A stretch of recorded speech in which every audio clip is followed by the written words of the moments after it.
Now, before it got dark, people did have a chance to see the damage that was left behind. A woman in High Point said her home is flooded. And Crystal Marinell says she's lived at her home off Newell Street for more than 50 years. Her family's seen flooding there before, but she says this water, it was faster, it was higher than ever before.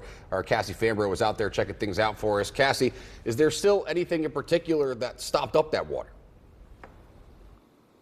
Yeah, Michael and Katie, you have to kind of look down to see exactly what the root of this problem was, and that's this pile of leaves. Now, this is only about 1.5 feet tall because they've been crushed down by the weight of the water, but the ditch that these were blocking is 3 feet down, and all of these leaves caused that water to stop up and roll down into a nearby home.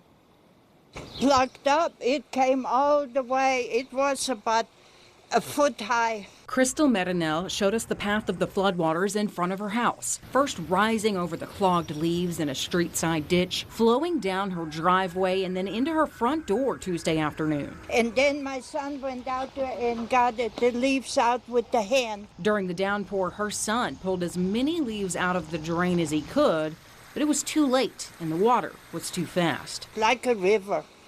Like a river. Through the home and toward the back is a sunroom where she keeps her plants. Water there was 1 foot high at the height of the storm. The water comes from over there. We do have a pump. She took us outside to show us that pump. But see, the pump is running. It's just not enough to keep water away from her home. We live here 56 years and we always took care of it. Crystal is a widow now, and it's tough to take care of the leaves and the ditches. If it's a normal rain, we have no problem. But if it's like Tuesday's flash flooding, when it rains like that, it comes under the house. It's the worst case scenario.